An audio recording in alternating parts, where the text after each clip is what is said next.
Okay,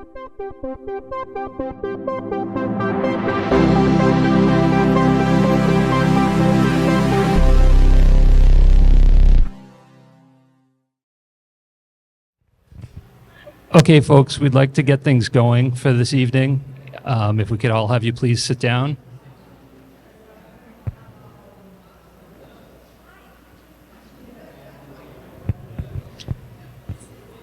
And as I said earlier, there's a sign-in sheet, so if you didn't sign in, could you please do so before the end of the evening?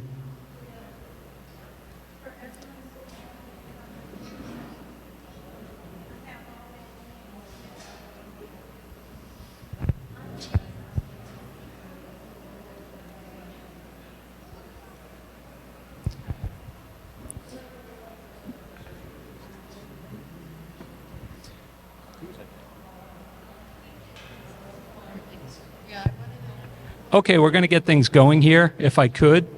First, I'll introduce who's sitting here. My name is Robert Oliva. I'm the city engineer for the city of Gardner. Next to me is DPW Director Dane Arnold. Next to him at the end of the table is Chris Coughlin. He is the DPW Business Manager.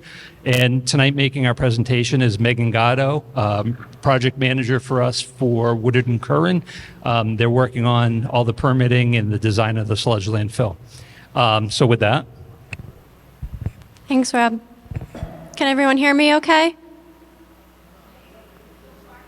A little? Okay. All right, let me know and I'll adjust.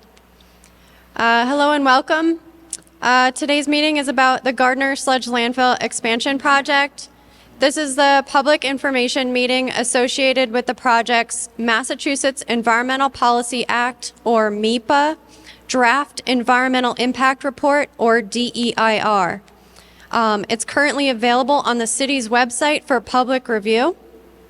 So we're going to start a 30-minute presentation and then transition to a public hearing format so that we may hear those that wish to make comments tonight. My name is Megan Gatto. I'm with Woodard and Curran, and I'm an AICP planner with over 10 years of experience in the fields of planning and environmental review. More specifically, I work on water and sewer infrastructure and resiliency-related projects, and I'm the project manager for this project's environmental review. Today, we will cover how wastewater treatment service works in the city, the process of disposing wastewater residuals, which are also known as biosolids or sludge, the Massachusetts Environmental Policy Act, or MEPA, environmental review process and its related public involvement plan, or PIP, and the city is undertaking for this project. We'll also do a description of the project, the alternatives analyzed in the Draft Environmental Impact Report, or DEIR, and then we will finish with an opportunity for public comment as well as instructions on how to continue to send comments as you review the environmental documents. So, wastewater treatment service, how does it work? So, when you flush the toilet, take a shower, wash dishes, or do the laundry, the water goes down the drain at your home and to the wastewater treatment plant. The wastewater treatment plant treats that water to regulatory standard levels and discharges the clean water into the Otter River. Through the process, there is a solid left behind called biosolids or sludge, which is a nutrient-rich natural byproduct of the wastewater treatment process that requires disposal. In Gardner, sludge is trucked from the wastewater treatment facility to the local sludge landfill, which is a line facility that's been operating since 1990, nearly 34 years, and is now almost at capacity. Now, the landfill is designed in such a way that leachate is collected and sent back to the wastewater treatment facility for treatment. Now, leachate from biosolids consists of latent moisture that remains after the city's wastewater treatment plant mechanically dewaters it to the extent possible, and some precipitation that filters through the landfill. Next slide.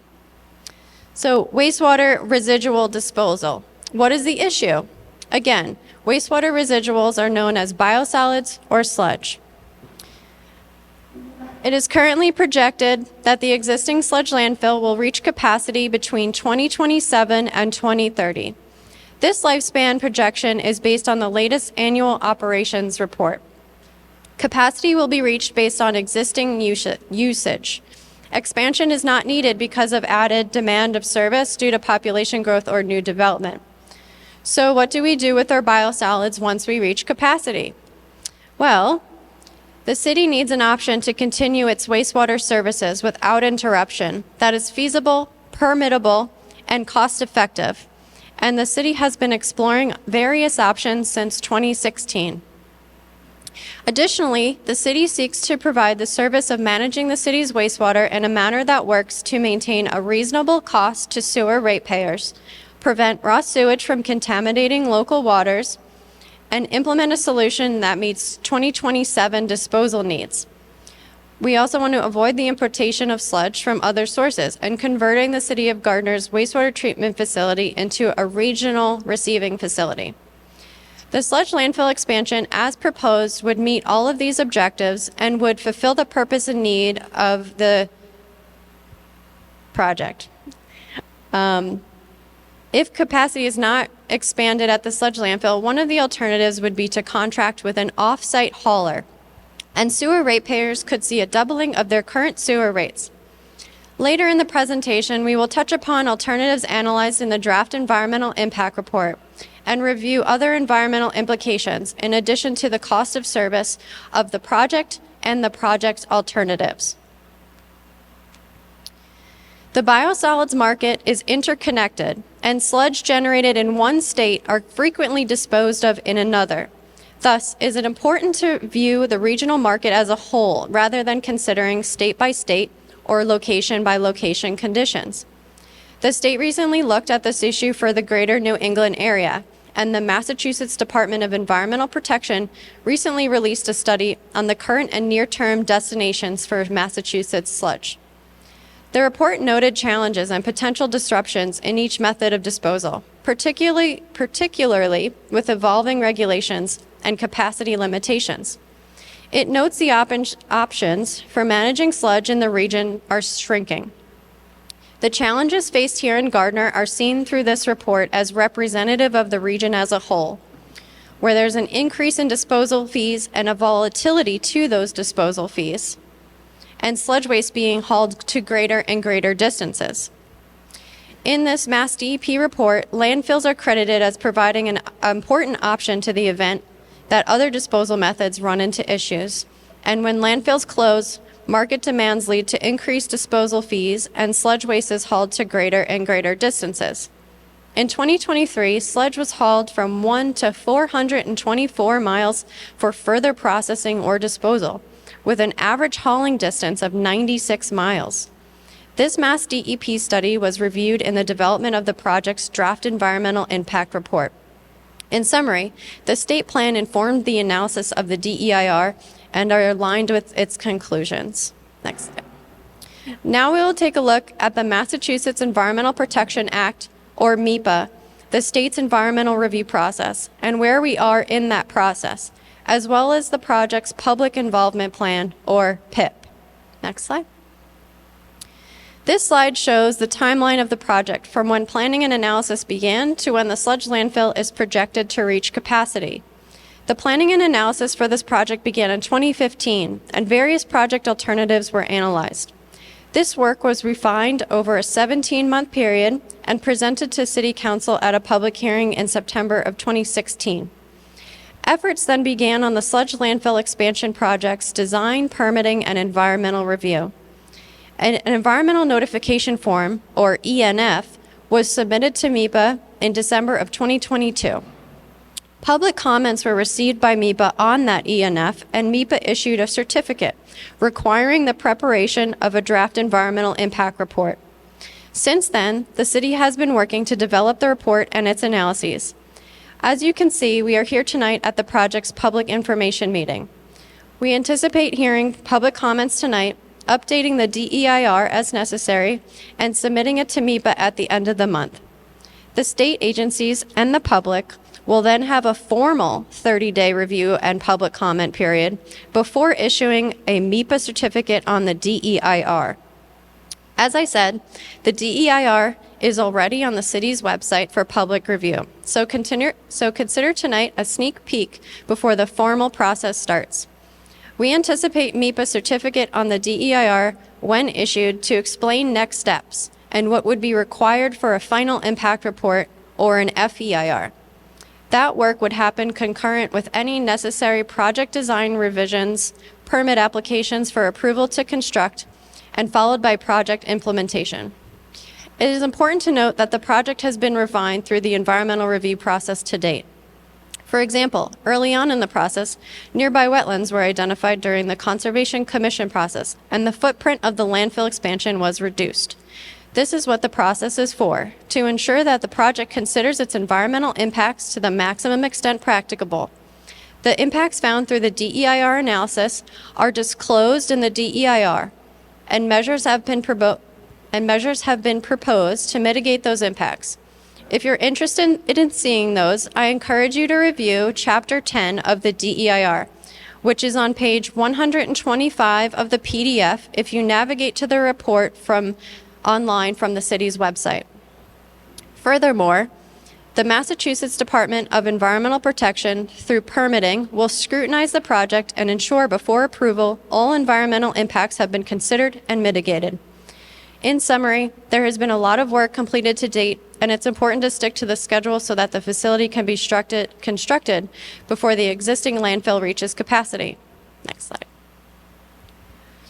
So now, the draft Environmental Impact Report is a closer look at the project's potential environmental impacts. It is used as a tool to understand the potential impacts of a project and to convey to the public what those potential impacts are. So what is in the DEIR? This slide provides the outline of the report. It follows the scope of the MIPA-issued certificate. So you have project description and permitting, which is a detailed project description, and any of the necessary required permits the project may need. An alternatives analysis that looks at the project, landfill closure and off-site hauling, and hydrothermal carbonization technology. It also has a chapter on environmental justice, which has the public involvement plan as an appendices. And I will go into more detail on the public involvement plan on later slides. You also have various chapters that go into more detail on each aspect of the project and its potential environmental impacts and those mitigation measures. So you have landfill design and construction, what a single construction event versus a phased construction event would look like, groundwater, stormwater, air quality, climate change, and construction period impacts. Then chapter 10 is the mitigation chapter. So it's a summary of all of the former chapters that have a concise description of the impacts and the mitigation measures. So that's a good summary chapter. And then response to comments. So that would be anyone that made a comment in 2021, 2022.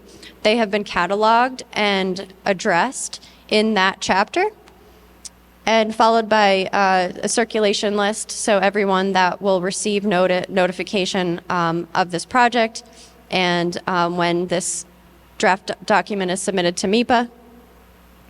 A list of preparers, so you know who has been working on the document, and followed by appendices that have project drawings, the public involvement plan, and the output from Resilient Mass. Next slide.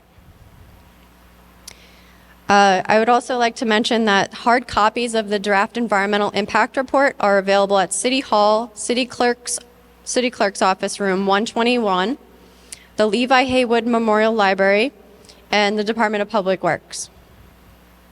So the concerns addressed in the DEIR. So some of you this evening may have submitted public comments on the environmental notification form in 2021-2022. Those concerns were reviewed, cataloged, and addressed in this draft environmental impact report. And that catalog of comments and responses can be found in Chapter 11 of the DEIR, which starts on page 134 of the PDF if you are navigating it electronically from the city's website. All comments are addressed, but the most common themes found were on the topics of alternatives analysis, trails and recreation, air quality and odor, the concerns over groundwater contamination, and concerns regarding impacts to environmental justice populations. Commenting on the ENF in 2021-2022 was just the first opportunity through the environmental review process to make a public comment. At the end of this presentation, I will review the additional opportunities you will have to comment on the project. Then, once the DEIR is submitted to MEPA, there is a formal 30-day period where you can submit a comment on the DEIR, and then there will be further opportunity to comment on through the FEIR process. Next slide. So now the public involvement plan. So as required by the MEPA certificate issued on the DEIR, a public involvement plan was developed, and it is Appendix B of the DEIR. It is also a standalone PDF on the city's website. The team consulted the MEPA Public Involvement Protocol for Environmental Justice Populations to develop this plan and met with the MEPA office on multiple occasions. The PIP follows the MEPA Public Involvement Protocol and includes the table of contents you see on this slide. It is a condensed version of the DEIR. The DEIR chapters of the project description, environmental justice, and mitigation measures, followed by the public involvement history and measures to enhance public involvement.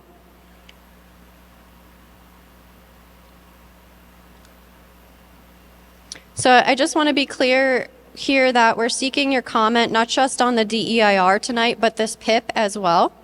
So this draft PIP is intended to be a living document, meaning that it may be revised as necessary during the course of the project.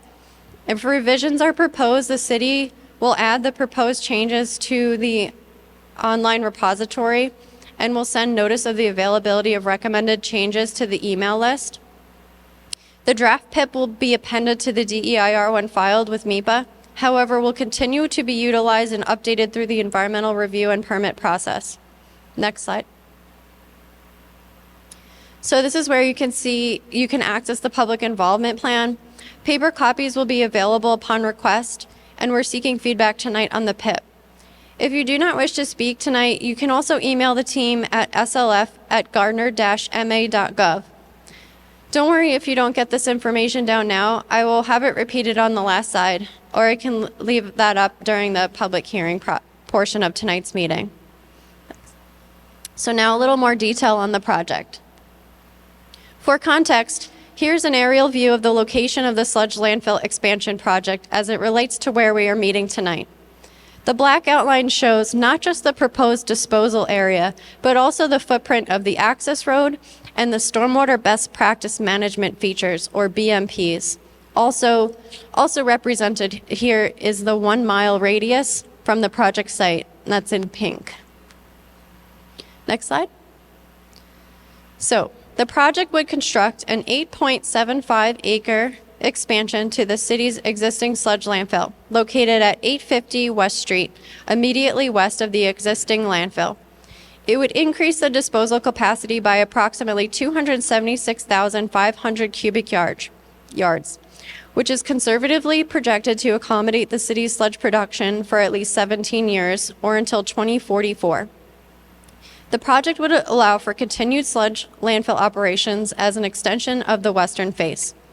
There'd be no change in operation, meaning no additional sludge than what is currently being handled would be added. The project is being designed to meet EPA's Resource Conservation and Recovery Act standards and Mass DEP Residual and Biosolids Program design standards and requirements, which references solid waste facility regulations, and would ultimately be approved by those agencies if all requirements are met.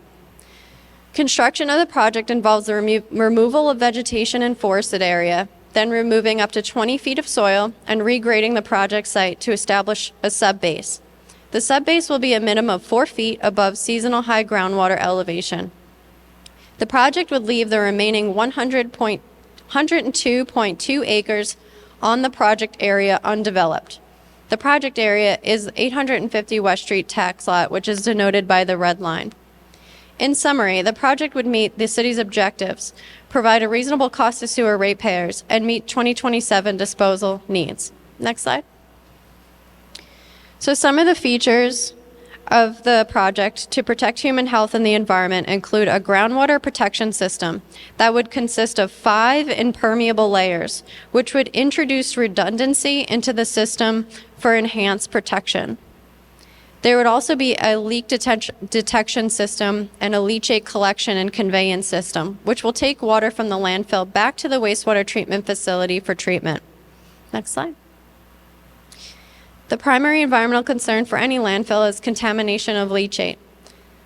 Leachate for biosolids consists of latent moisture that remains after the city's rainwater treatment plant mechanically dewaters it to the extent possible, and some rain that filters through the landfill. Regular inspections and contracted environmental monitoring are included in the landfill's operation and maintenance plan to monitor the performance of the groundwater protection system. This includes daily, weekly, monthly, and quarterly inspection tasks. Next slide. So now I will talk about the alternatives to the project. Under the landfill closure and off-site hauling alternative, the remaining capacity of the existing sludge landfill would be used until 2030. The landfill would not be expanded, and a landfill closure plan would be developed and executed. The city would then contract with a private hauler to haul sludge from the city's wastewater treatment facility in Templeton to another receiving facility outside Gardner. Hauling sludge to another receiving facility would require consideration of the following factors: logistics of contracting with a private hauler, which involves variable contract term limits and stringent hauling requirements, disposal fees, location of receiving facilities, which involves driving distances, driving time, associated vehicle and greenhouse gas emissions, driver's pay, and hauling routes, potentially through state-designated environmental justice communities, and available capacity of nearby receiving facilities. So how much capacity do those have and for how long? The benefits of this alternative include limited additional capital costs to the city. Additionally, with the closure of the existing landfill in 2030, this alternative would result in a reduction in localized odors associated with operations. Odors associated with the transport of sludge would still occur under this alternative. The disadvantages of this alternative include significant cost uncertainties associated with the waste hauling market. The city would be subject to contracting with a private hauler and thus contracting rates and terms. Current trends in the sludge disposal market have introduced substantially upward trending instability in disposal fees, as confirmed by Mass DEP's study. Additionally, there is significant uncertainty about the future of the sludge market. The closure of one disposal location is likely to increase hauling prices across the market as regional disposal capacity is further restricted. The image on the slide shows the potential truck routes from the city's wastewater treatment facility in Templeton. It would be difficult to assume what route a hauler would take. Although using information from Mass DEP's recent study, it's likely that a hauler would go north to Canada, which may see even more volatility given the current geopolitical climate, south to Rhode Island, which is currently seeing pressure to close facilities, or west to New York or Pennsylvania, which are increasingly running out of capacity. In summary, this alternative would eliminate the need for expanding the landfill, however, come at a cost to sewer ratepayers of the city. And ultimately, this alternative is not considered to be an economically or environmentally resilient choice for the community. Next slide. So the Fitchburg Biosolids Management Facility, or BMF, this alternative considers the use of planned Fitchburg BMF as the specific off-site disposal location for Gardner's sludge. This project is intended to be a public-private partnership. However, a private partner has not been identified. Fitchburg project, if constructed, would reuse the site of the City of Fitchburg wastewater treatment facility former West plant to become a regional biosolids facility. The Fitchburg project, if funded, permitted, and built, could receive sludge generated at the City of Gardner for further treatment and disposal. Currently, the project is in its infancy, with significant uncertainty about the project moving forward. In 2023, the planned Fitchburg project had a projected schedule of 3 years that included environmental review, permitting, design, and construction, with the intent of being operational by 2027. However, currently, environmental review has not commenced. If a private partner was identified and environmental review commenced this year, the facility might be operational in 2028 at the earliest. If contracts are in place to accept Gardner sludge prior to operation, this alternative might conceivably be available before the existing landfill reaches capacity. However, lacking financial backing, there is uncertainty around this project's advancement. There is also uncertainty around the timeframe of environmental review and permitting process, which could take longer than anticipated. This high degree of uncertainty surrounding the Fitchburg project makes this a high-risk alternative and therefore infeasible for sludge disposal for the city of Gardner to meet its 2027 disposal needs.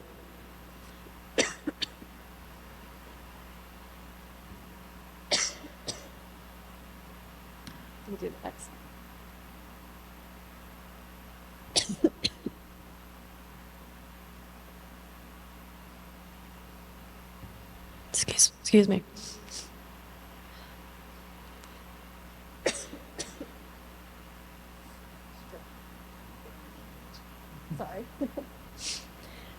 Sorry. Under this alternative, modifications would be made to the Gardner's wastewater treatment facility. Sorry, one second. Okay, that should be enough coughing. So under this alternative, modifications would be made to the Gardner wastewater treatment facility to process sludge and other organic materials, such as food waste or septic waste, using hydrothermal carbonization technology, and facilitate a regional biosolids facility in the city of Gardner. It is assumed that hydrothermal carbonization would require approximately 5 acres, and that this could be accommodated at the Gardner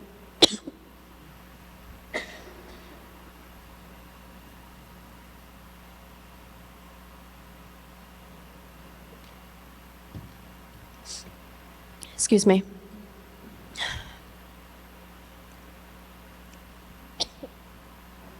It is assumed that the hydrothermal carbonization would require approximately 5 acres and that this could be accommodated at the Gardner wastewater treatment facility. However, this alternative still produces a byproduct that requires sale if there's a market, a waste-to-energy system that connects to the electrical gas or electrical grid or disposal. The SOMAC study estimated the cost of hydrothermal carbonization system to be approximately $9.9 million. However, it appears that this cost estimate did not include other components that would be necessary to implement this alternative, such as a receiving facility, and potentially also did not consider additional conveyance infrastructure, odor control systems, gas treatment system, a generator to turn the syngas into energy, and associated infrastructure to connect the delivery of the energy to the electrical or gas grid. This figure illustrates the schematic components both included and excluded from the SOMAC's cost estimate. There would also be costs associated with the operational shift to hydrothermal carbonization, such as staff and training, the cost of energy engineering required to design the upgrade, permitting, the cost to construct the system, all of which were not included in SOMAC's study. Due to the significant planning and design, as well as the identification of funding sources that remain to be developed for hydrothermal carbonization, this alternative is likely not a feasible option to meet Gardner's 2027 disposal needs. However, given the desire for a regional facility, efforts in collaboration with the state should continue to be explored for a longer-term solution to the city and the region's sludge disposal needs and electricity generation goals. Nonetheless, this alternative was conceptually evaluated in the alternatives analysis of the DEIR for its potential environmental impacts in comparison to the project.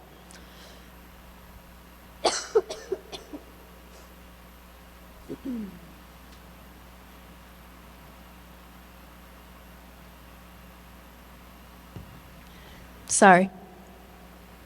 So how do the alternatives stack up to one another with respect to environmental impacts? I know this is a difficult slide to read here, but I encourage you to review it either electronically on the city's website or via hard copy at City Hall, Public Works, or the library. It's page 73 of the PDF. The bright green boxes, or the double plus signs, denote a positive impact. The bright red or double negative denote a negative impact. The light green and +1 sign denote no impact. Light orange or -1 sign only means that it may have been comparatively higher negative impact than the project.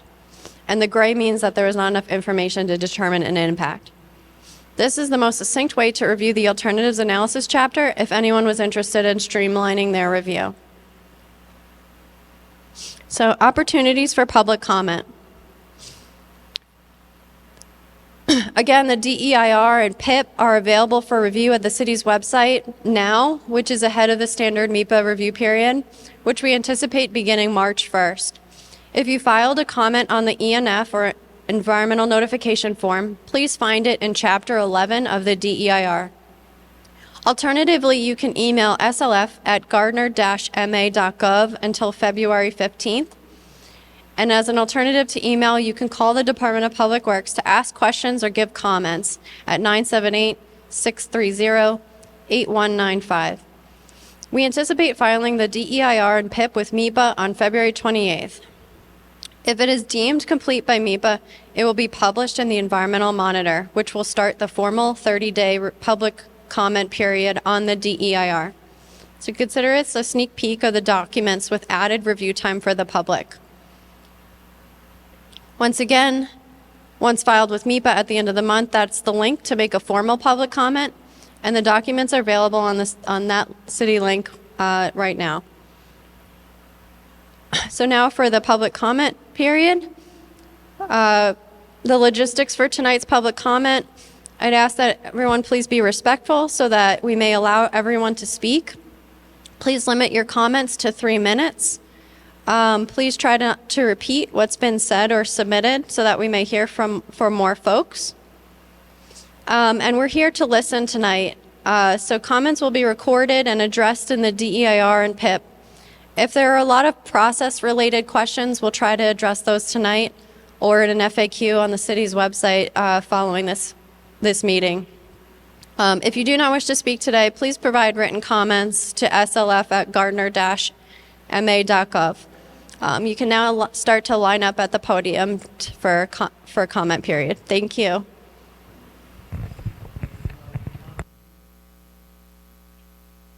That's a great question. Yes, you feel free to comment here and also submit a written comment on through the email address.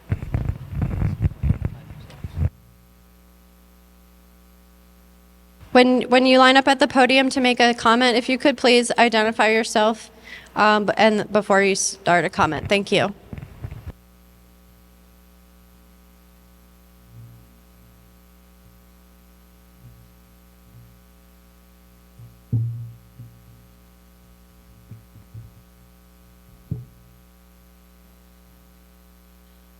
Good evening.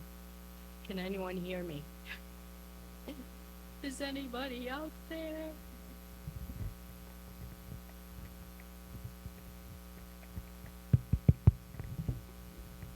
Okay. Testing. Closer? Oh, okay. Good evening. My name is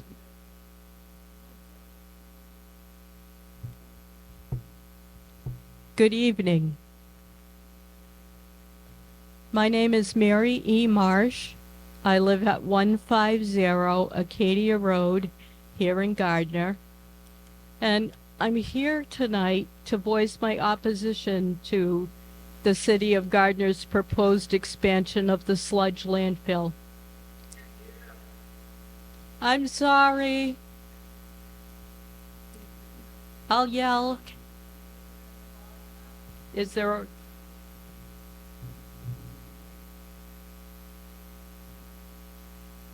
I didn't take acting in school. I don't know how to project.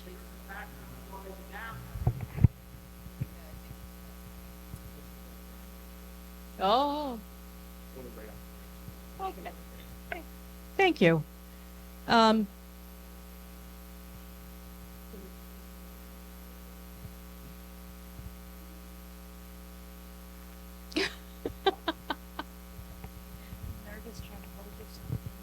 That's what I get for going first. Okay. How's this? Okay. I'm here tonight to voice my opposition to the City of Gardner's proposed expansion to the Sludge landfill. My concerns are many, including about the high cost for a project that is only going to be a temporary solution to a long-term issue of disposal of the sewage sludge that we will continue to generate long after the 17-year life of the new expansion, and also about the destruction of nearly 9 acres of forested land and pollution of water and air. I wish to address the issue of air quality, which has been diminished by each of the dumps and landfills on West Street. The current Sludge landfill emits a stench for 9 months out of the year, along with the nauseous odor of the sewage sludge itself as it is trucked and dumped in the site and sits under the hot sun until the smell is overwhelming. There are gases emitted which are not harmless. The gases like hydrogen sulfide, the gas that smells like rotten eggs, and methane, which is odorless but deadly, are released as the organic matter in the sludge decomposes. The stench emitted by the current Sludge landfill is so overwhelming at times. For those of us who have our loved ones buried at St. John's and Notre Dame cemeteries, as well as the other 2 cemeteries, the smell emitted by the Sludge landfill can be very overwhelming. From my own experience, I can affirm that the smell and whatever gases are blown by the breeze over these 2 cemeteries have caused me to cut short visits to my family's and friends' graves, as I experienced headaches and nausea within the span of 15 minutes. I have not only taken care of the graves of my loved ones, but also have made an effort each year to edge the footstones of all the veterans whose graves are in the section with my parents' graves, as the stone crop and weeds seek to obliterate them.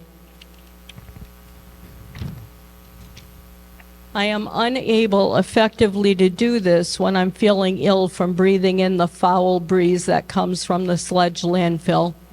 Expansion with another 7-story pile of human waste is not going to make the air any cleaner.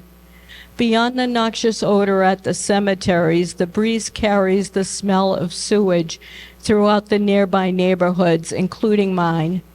Many times during the summer months, I'm unable to sit in my backyard or even to keep the windows on the western side of my house open due to this odor. Do we not have the right to quiet enjoyment of the property which we pay high taxes for? Although the city states there is a way to complain about the odor, it is neither obvious nor easy. We were told to notify the Board of Health.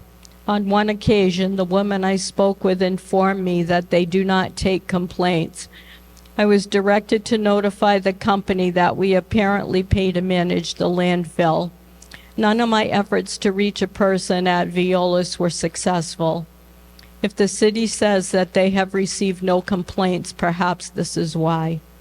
Considering that there are options available that literally won't be a money pit along with the sludge pit, and that are less expensive and more environmentally viable, we should be pursuing options that will last longer than 17 years. Thank you for your time.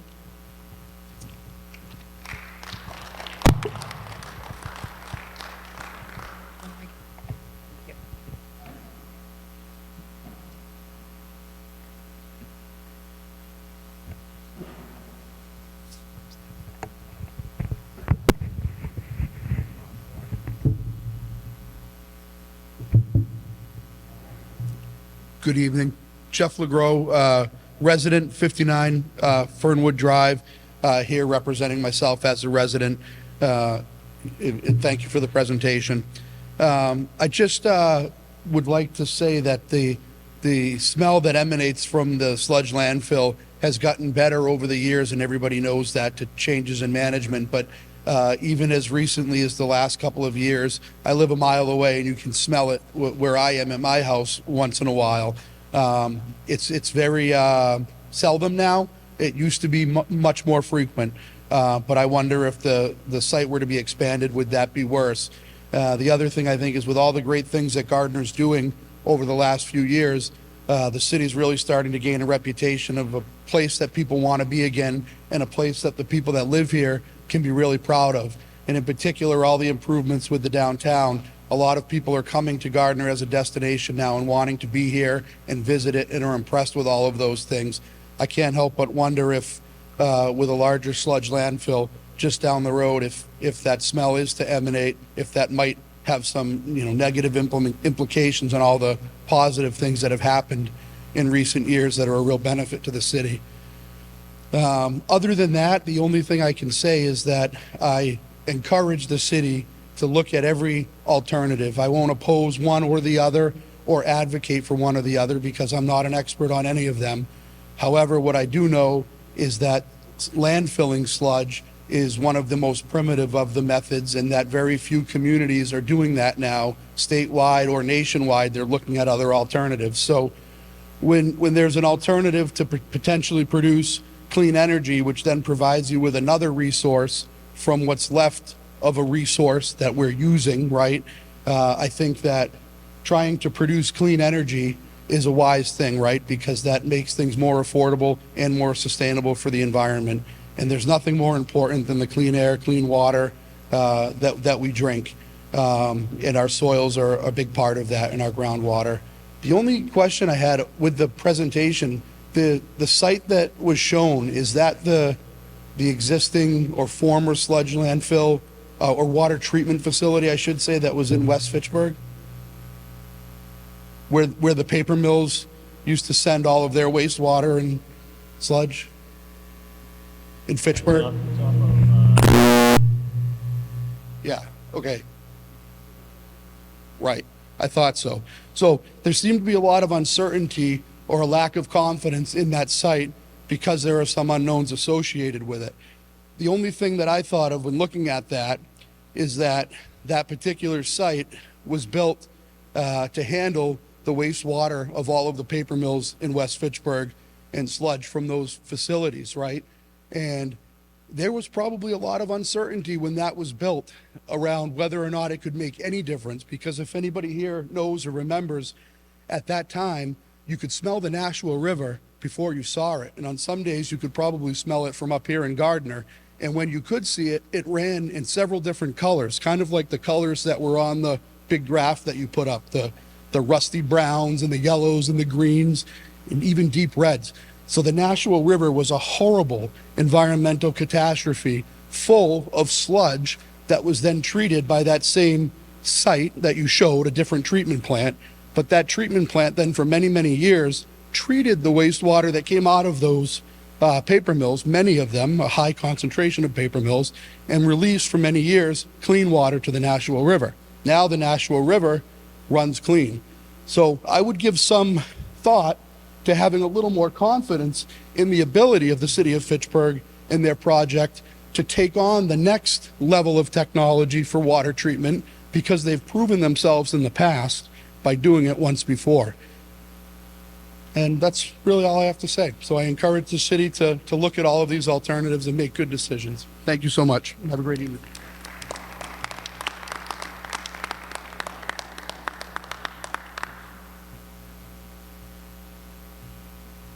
My name is Susan Russo. I reside at 211 Betty Spring Road in Gardner. I'm also an abutter to the sludge landfill. I am against this proposed landfill expansion. Last year, the Civil Environmental Consultants, the CEC, did 2 water tests on our pond. They found that 1,4-dioxane was detected, a pond that my grandchildren enjoy fishing and catching frogs and turtles. My grandchildren. 1,4-dioxane is a solvent in manufacture chemicals from items such as cosmetics, detergents, and shampoos. 1,4-dioxane can cause problems to the liver, kidneys, as well as some cancers. The city needs to hire a licensed site professional to find out where this is coming from. We need to find out now. If there is a leak coming from the sludge landfill or the capped solid waste landfill liner, more monitoring and testing needs to be done before it gets worse. A solution, and it needs to be fixed. Thank you.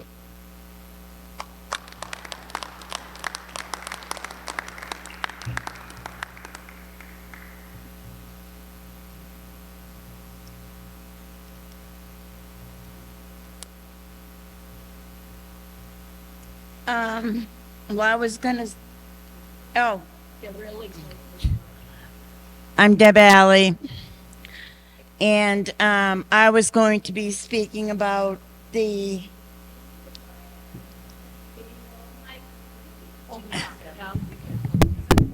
Couldn't hear shit. Usually everybody has to tell me to shut up. Yes, I'm Deborah Alley. And I was going to speak of the problem that Sue was speaking of, as far as the poison going into their land, into their 2 small ponds. And I just wanted to add what some of the health effects is terrible. Irritation of eyes, nose, throat, and skin, organ damage, cancer, coughing, headaches, nausea and vomiting, vertigo, loss of coordination, and the long-term effects, liver and kidney damage and death. The U.S. EPA lists problems with it, with cancer, just plain and simple cancer. The I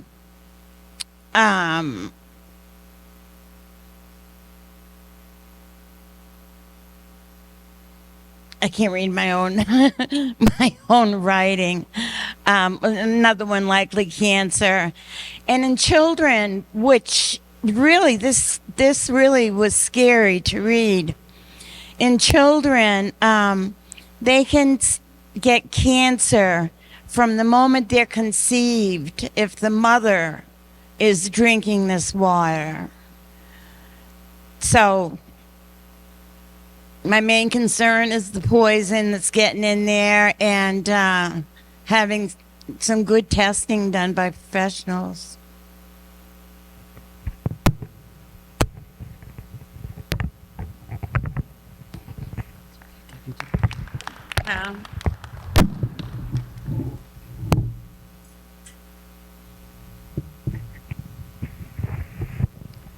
Hello, I am Vicki Hydorn. I live in Gardner, about 1.5 miles from the landfill, and I use. Speak louder. That's better. Thank you.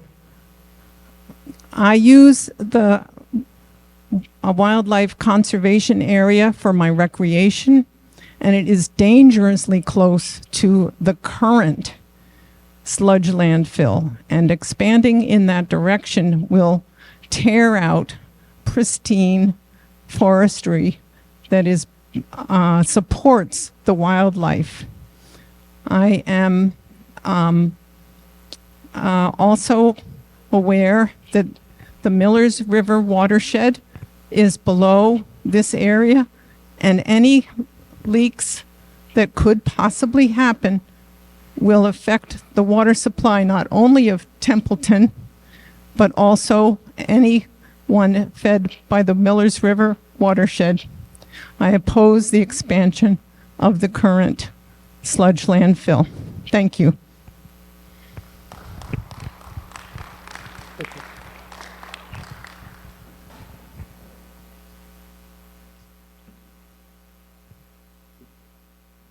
Thank you.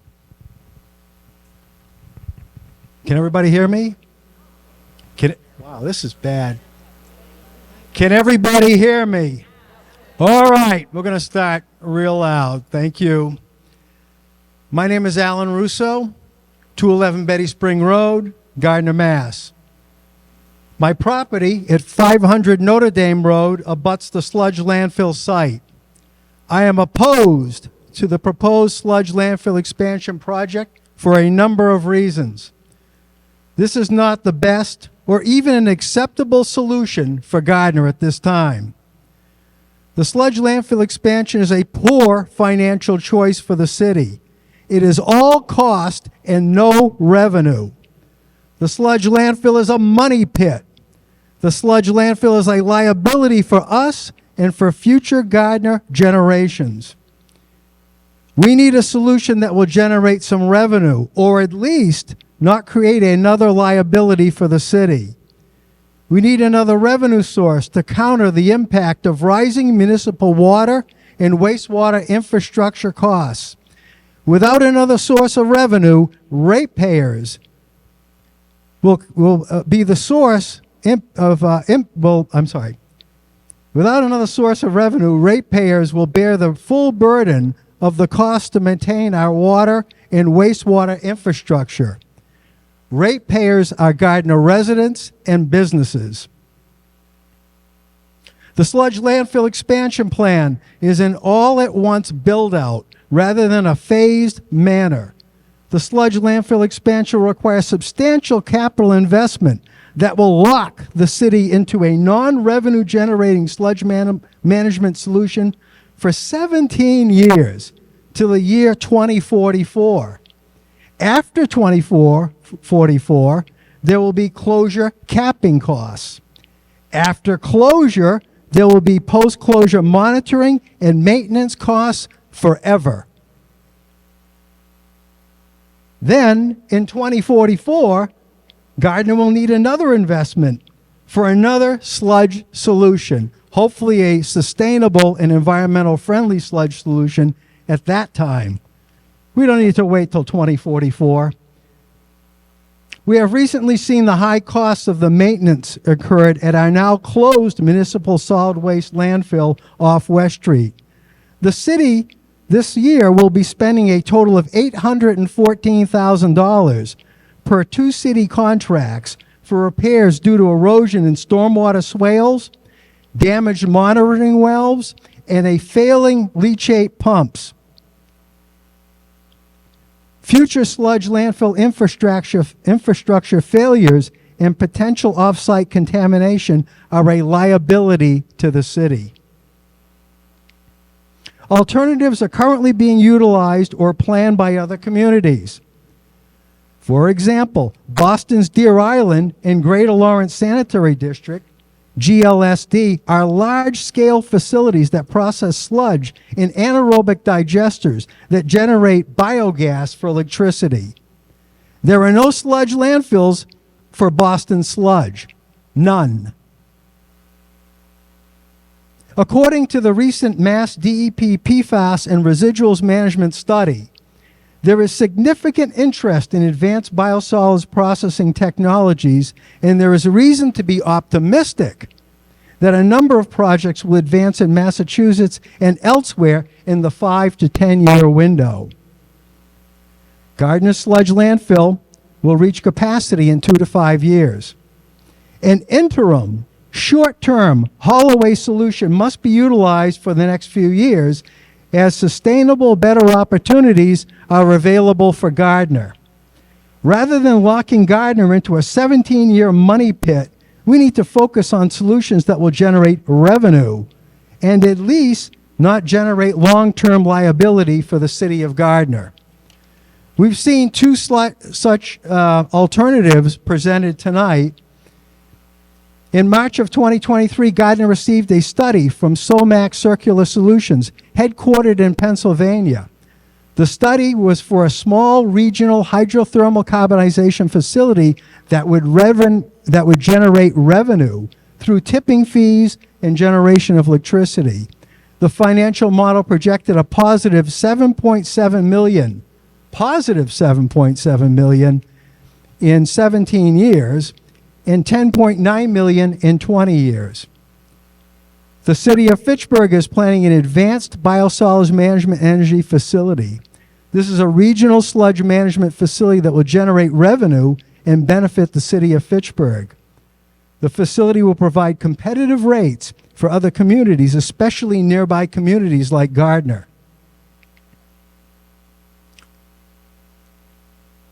Gardner can and must utilize revenue generating solution and not create another long-term liability for the city. The city must not commit to a 17-year sludge landfill money pit. Let's work together towards the best economic and environmental solution for Gardner. And lastly, I would like to thank the Massachusetts MEPA Environmental Justice Office officials for requiring this public informational meeting. Without their support, we would not have received the 14-day advance notice for this meeting, and we would not have received meeting materials in advance of the meeting. Thank you.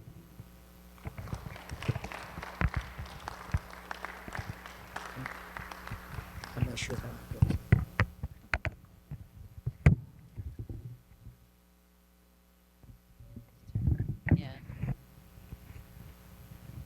Is it on? Hello, can you hear me?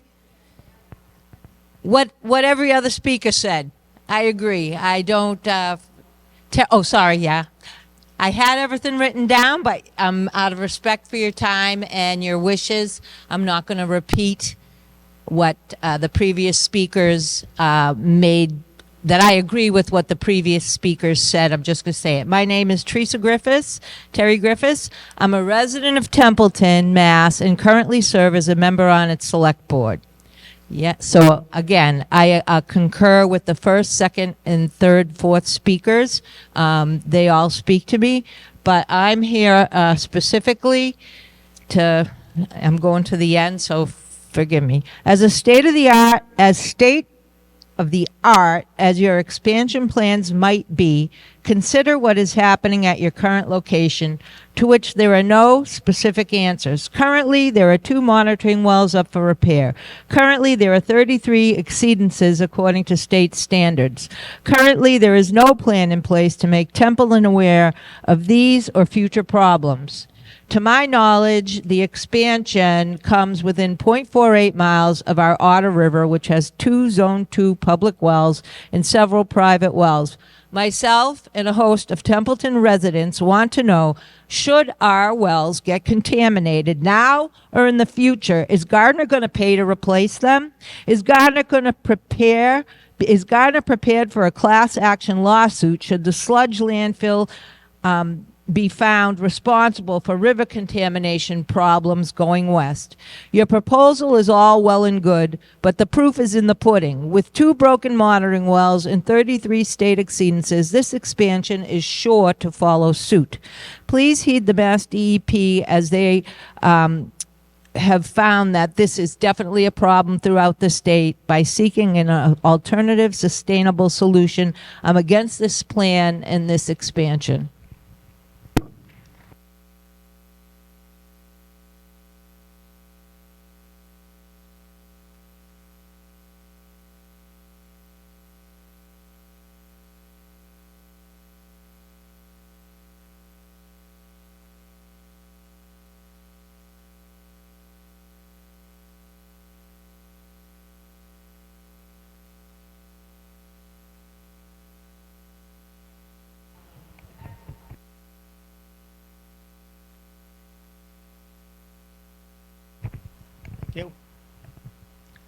Paul DeMayo, Gardner residents. I am in opposition to the Gardner Sludge landfill expansion, and these are the reasons why.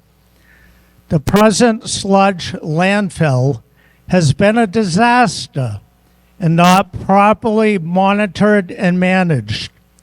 There have been 2 Conservation Commission enforcement orders after 2 catastrophic releases of contaminated leachate into adjoining wetlands.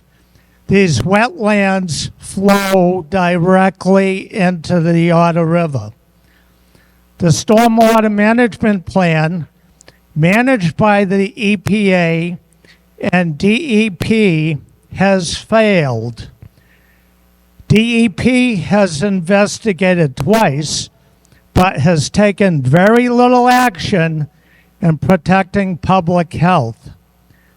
EPA has investigated once and found the city of Gardner to be lacking a permit, which they graciously allowed them to correct without any fines.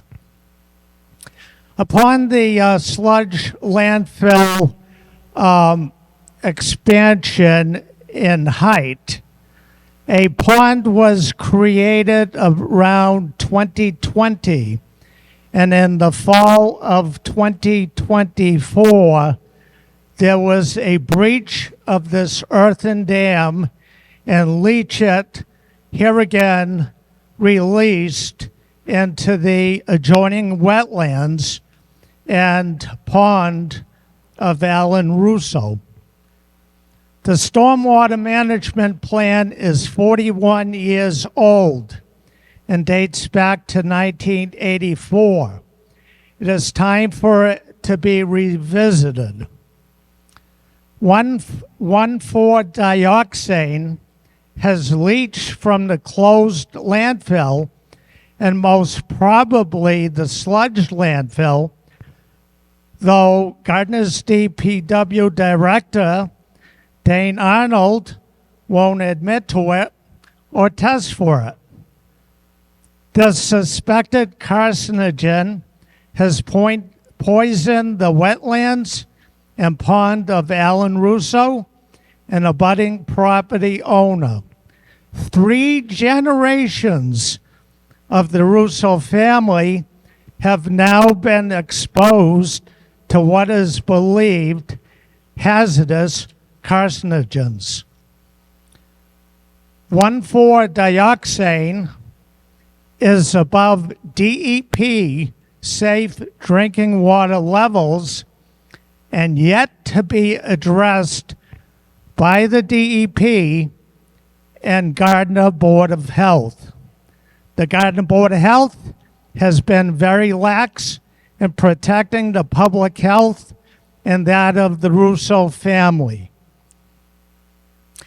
It is proven all subsurface waters of the landfill and sludge landfill flow northwest toward the town of Templeton. Hilchey Pond is now polluted. Templeton relies on public and private wells for their drinking water. Templeton residents' health and well-being are in jeopardy with the present sludge landfill and the proposed expansion. Gardner's 73% environmental justice community will be affected by the sludge landfill expansion. They have not been properly notified and engaged according to environmental justice guidelines. They have been ignored. Bailey Brook is not shown on any of the proponents' maps as shown here tonight, and is directly to the northwest of the present and proposed sludge landfill expansion. Bailey Brook is Gardner's only cold water native trout brook and is in jeopardy. PFAS and 1,4-dioxane releases are the biggest concerns here tonight. It is just a matter of time before Templeton's drinking water supplies are contaminated. We all saw what happened in Westminster with PFAS and the contamination of over 125 private wells. Property values were affected by this pollution.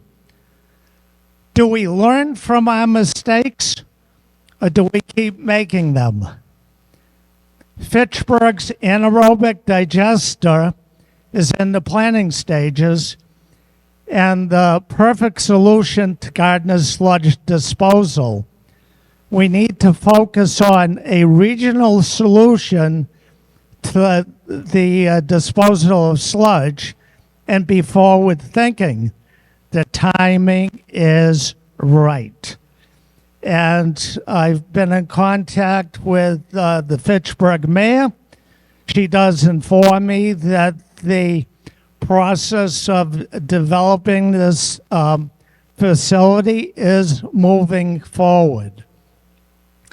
Now, I'm going to ask that something come out of this meeting tonight, and it will be a request to MEPA that a site visit be included for the public to include flagging of the expanded sludge facility proposal. Now, I'm happy to see that we have 4 city councilors here tonight. Mayor Nicholson is absent. There is no Board of Health members or Conservation Commission members here. What a shame. We have a mayor that doesn't care about his community. Thank you.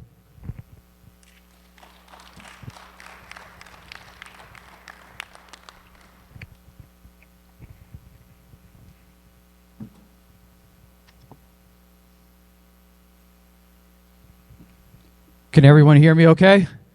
All right. My name is James Russo. I'm a resident of 415 Williamsville Road, Phillipston. I'm in opposition to this sludge landfill expansion for many reasons, but I'm joined tonight with some of those reasons, and I have my 3 of 4 children here tonight, and they actually wanted to say something. Hi, my name is Jimmy Russo. I don't want any more sludge landfill expansion. What do you say again?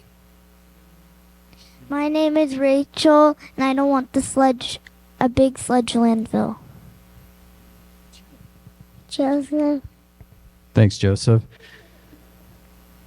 My kids are holding some photos of our camp that abuts the landfill presently. They enjoy camping, hiking, swimming, fishing, and more here, just as I did growing up, as well as my father, and so on. Generations hopefully will be able to enjoy it as well. The sludge landfill risks their safe enjoyment of this land and area around, like the Cummings Conservation Area. Gardner recently detected dioxin in the groundwater test wells, as well as one of our ponds that our children had previously enjoyed using. An environmental disaster isn't just possible, it is already happening as we speak. The expansion is short-sighted. Gardner is historically known as the Chair City. Here was where bright minds built enterprise and innovation. The opportunity to show that Gardner still harbors these qualities is right here with us with this crucial problem. Sludge has and will be a challenge for Gardner. This is the time to address the long-term problem with the long-term solution. The technology and the know-how is here now, not someday. Solutions that will not add to the troubled and permanently destroyed area. Landfills are man-made. Nothing man-made lasts forever. Both landfills will need to be maintained forever. And sadly, the city is already dropping the ball, and failures are spreading throughout both landfills. Bigger landfills equal bigger problems. My children and their children will be forced to reckon with. Thank you.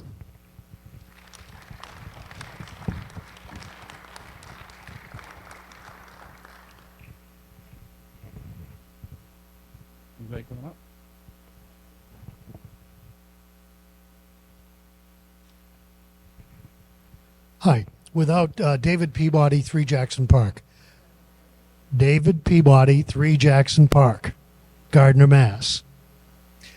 A couple of observations come to mind. First of all, the alternatives in your chart, I believe you've given them short shrift, negatively weighting them financially and otherwise, whereas you've overestimated the savings or the economics in a sludge landfill, both now, sure, short term, first 3-4 years, but a decade from now, it's going to be very much different. And at the end of the process, 17 years from now, or 17 years from the end of opening the expanded section, you're going to have to close it, and with all those expenses. Mixing sludge with sand only expands the volume, makes it harder to bury it all. So let's see, get my notes back up here. Phone shut off itself.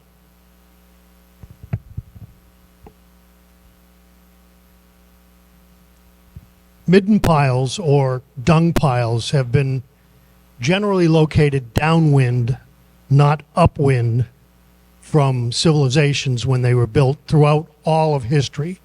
And as they built midden piles, they would build in the other direction their communities.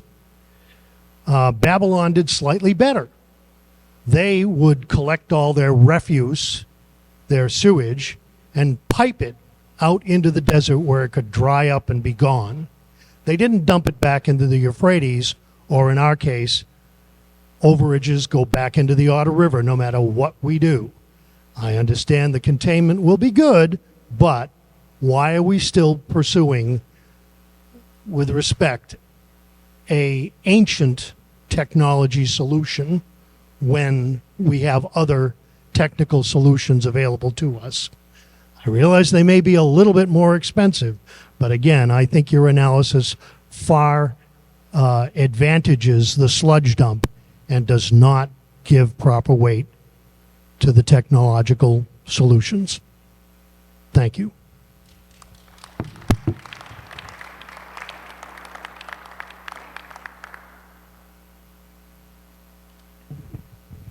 Hello, my name is Phil Broder. I live at 182 Willis Road in Gardner. I've been a Gardner resident all my life, and I grew up in the area just west, in the West End, in close proximity to the area we're talking about here tonight. For the record, I am in opposition of expanding the sludge landfill. My concerns are basically environmental and water quality concerns.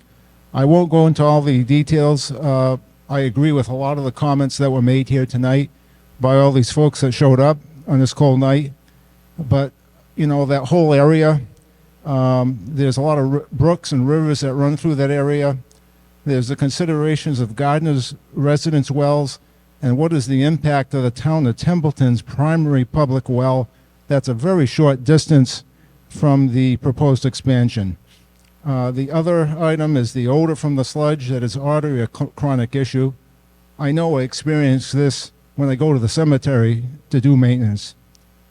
I know from the presentation that was given here tonight, there are some alternatives. I agree that we should really look at all those. Right now, I believe that the alternatives need to be, due diligence needs to be put to them. But overall, I think the city desiring to go with the sludge landfill is just an easy way out, and I feel the city is just kicking the can down the road, and this will only need to be addressed in the future. I only ask that you do what is best for the community and its residents. Thank you.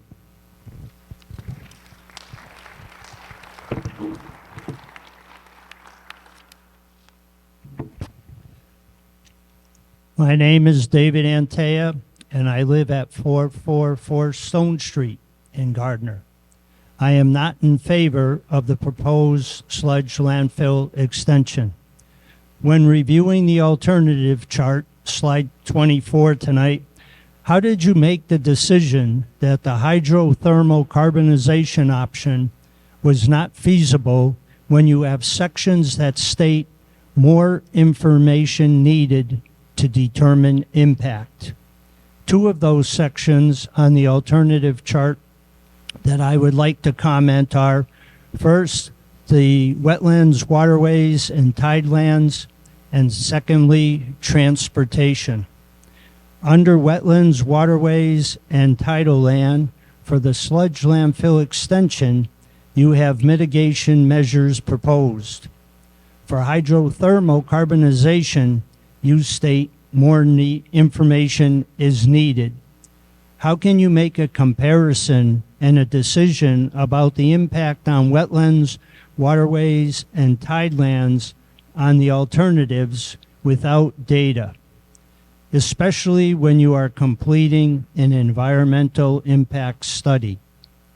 Also, having attended 2 of the viewings of the sludge landfill expansion, it was mentioned that the esker was going to be the side boundary for the 70-foot high sludge landfill expansion. On page 8 of the public involvement plan, it states the esker within the project site will be removed. What is going to be the environmental impact to the vernal pools and the wetlands when you excavate the esker?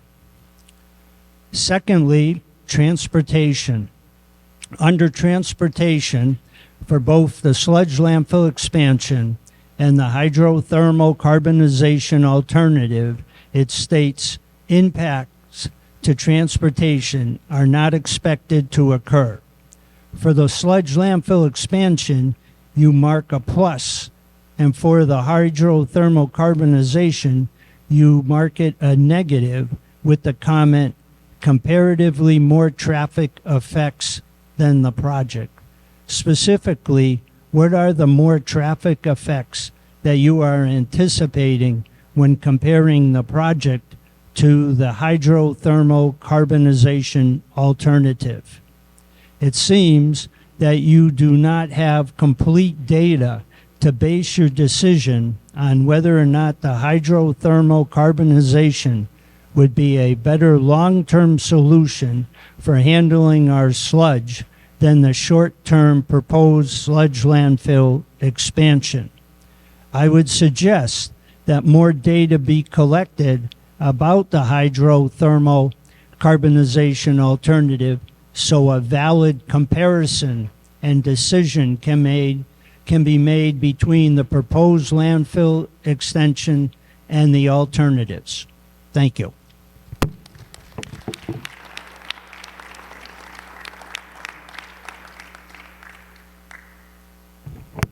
Hello, everybody.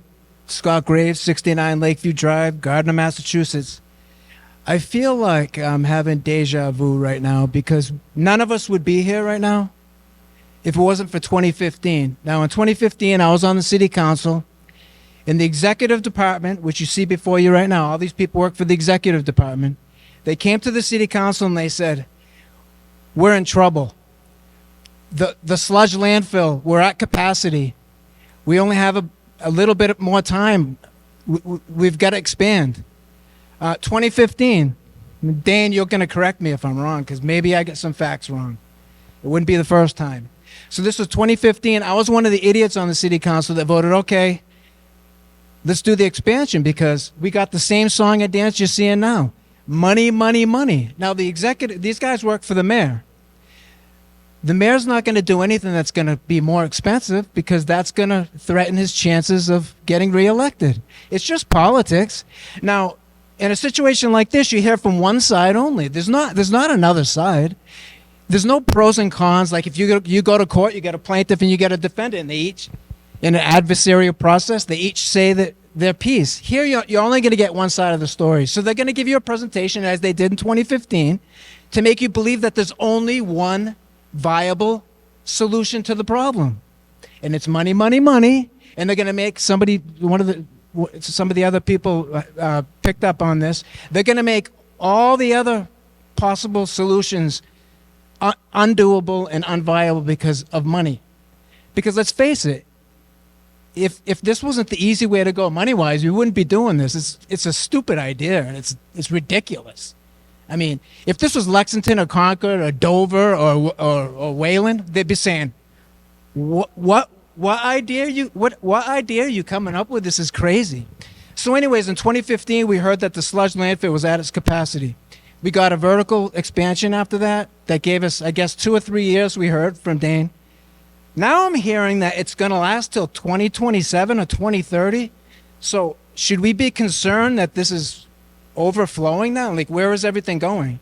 So if we were going to reach capacity in, say, 2018, 2019, and by the way, the city did nothing after 2015, just sat on its hands and did nothing till, I don't know, after I got kicked out of city council. I think maybe this started getting heated up a little bit, but that was what, 2019? So I don't understand how this thing is not at its capacity when it was at its capacity in 2015, and the vertical expansion gave us another 3 years, which would have taken us to 2018. But now it's going to last till 2029. The point is, they're going to tell you whatever they want to tell you, and until there's another side presented, and I know Alan and some people, have done a lot to fight from the other side, but like they say, you can't fight City Hall, so get used to it. There's zero chance that this isn't going to happen. Zero chance. So, thank you.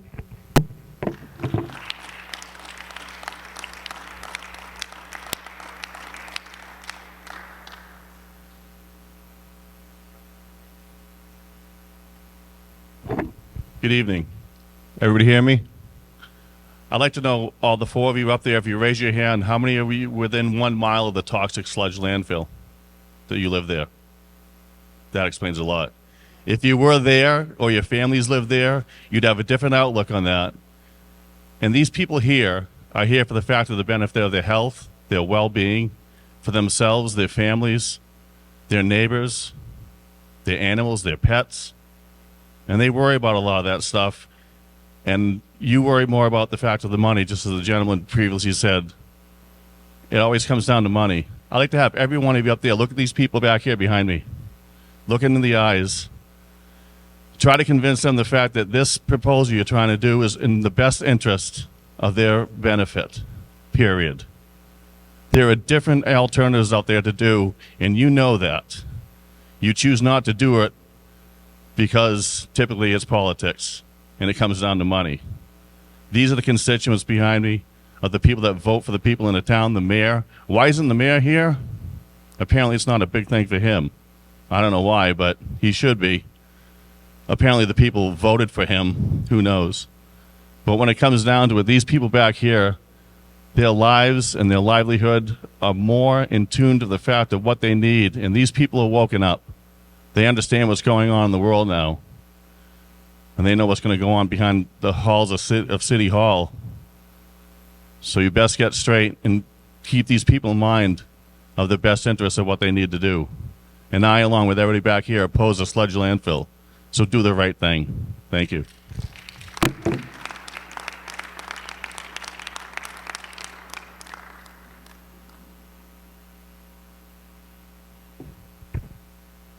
My name's Calvin Brooks, lifelong resident and city councilor. It was noted that the mayor is not here at this meeting. He's a big boy. I'm sorry. He's a boy to me because he's way younger. He can take care of himself, and he can speak for himself. I would just like to put in the record that I believe he is in the building, that there is a school committee meeting ongoing right now. He is chairman, and I believe he is at the meeting, chairing the meeting. Thank you.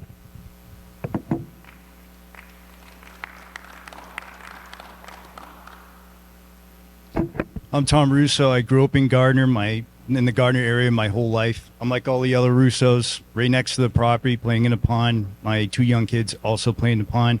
Just to tag along what the gentleman before me was just talking about, the mayor has never showed up to any of these events in the last 10 years. 10 years ago, Alan Russo, the city started talking about this, and Alan Russo had an event at the Gardner Fish and Gun Club 10 years ago. So 10 years from now, after this landfill is supposedly built, we get to start this conversation all over again. So I would rather not talk about this anymore, and we just figure out a solution now so this never has to be talked about again. Sure, maybe there's going to be some logistical problems along the way. You know what? Just like everything else, we're going to figure it out. But as far as the landfill, we've been dumping garbage and human waste there for decades. Trash as far back as the 1940s. And that used to be a pond. They just threw garbage in a pond. And then later down the road, when the EPA came around, they said, hey, now let's put a tarp on it. And then they continued to put garbage on top of it. So I'm sick of talking about this just like everybody else. Let's come up with a solution. $12 to $15 million, that's a completely different number than what we had discussed before when Alan and Susan actually went to the hydro thermal carbonizational plant down in Pennsylvania. All these numbers are different. They keep changing. And and even with your numbers, $12 to $15 million for a permanent solution or semi-permanent solution compared to 17 years, this is crazy. And for all the public officials that and elected officials or appointed officials, can I ask you this? How many of you are going to be here in 17 years after this is built? It's just passing the buck. Let's get it done. I'm sick of talking about this.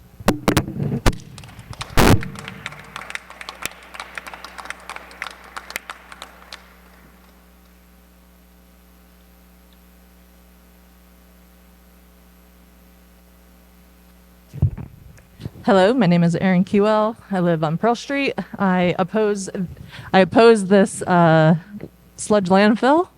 One reason it's so silly. Birth rate is down so much in the U.S., but this sort of thing makes me say no. There's absolutely no way I am giving a human being to a city and a state and a country that would allow us to just put a pile of poo in the river. I thought we had learned more than that as humans. It's also in a flood area. What happens at the 500-year storm? What happens at the 1,000-year storm? I was at the site visit and the person there said, oh, well, we didn't have to account for a 500-year storm or a 1,000-year storm, but I was just in Alabama and it snowed 8 inches and that had never happened before. So weather events that have never happened before are coming. And to put a pile of poo in an area that's surrounded by water seems like an absolutely ridiculous idea. If we're having a regional waste crisis, why wouldn't we want to be an epicenter of bring your waste here? We would know what to do with it. We can make all this amazing electricity and biochar out of it, and we sell it, and we create jobs, and we aren't just putting a pile of poo in the river. I don't think that we should be doing biowarfare on Templeton when this thing eventually leaks, as it will, like they all do. That's going to be biowarfare on Templeton. I would rather be poop rich with the facility to deal with our waste than have another pile of poo in the woods. And Alan said that we could take the old pile of poo and put it in the facility that we could build, and we wouldn't have an old pile of poo anymore. Thank you.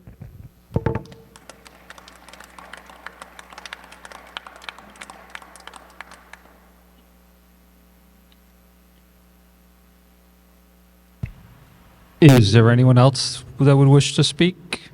Comment? Questions?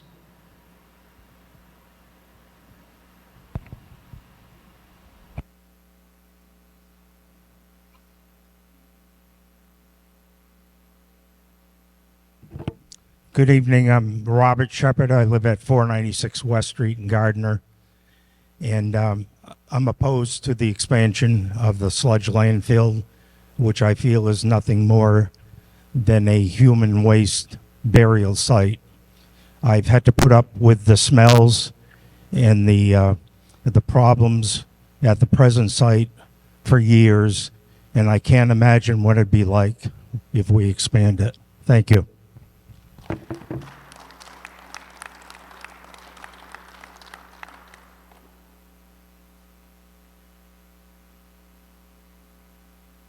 If there's nobody else, the meeting's been recorded. It will be posted to the city's YouTube channel, so you're free to view it there. I can't tell you when it will be, but probably in a few days. If there's nothing else from anyone, we thank you for being here, and we appreciate all the input. We will go back with all your questions and concerns. They will be added to the draft environmental impact report. We'll address the ones we can. We have all the information. So if there's nothing else, we can wrap up tonight, or if there are other questions or concerns, I'll take that as a no. Just a reminder, if you have not signed the sign-in sheet, please do so. That way we know you were here. We can add you to the distribution list. And please review the materials. They are available on the city website. As changes are made to the public involvement plan, they'll be posted. So thank you very much.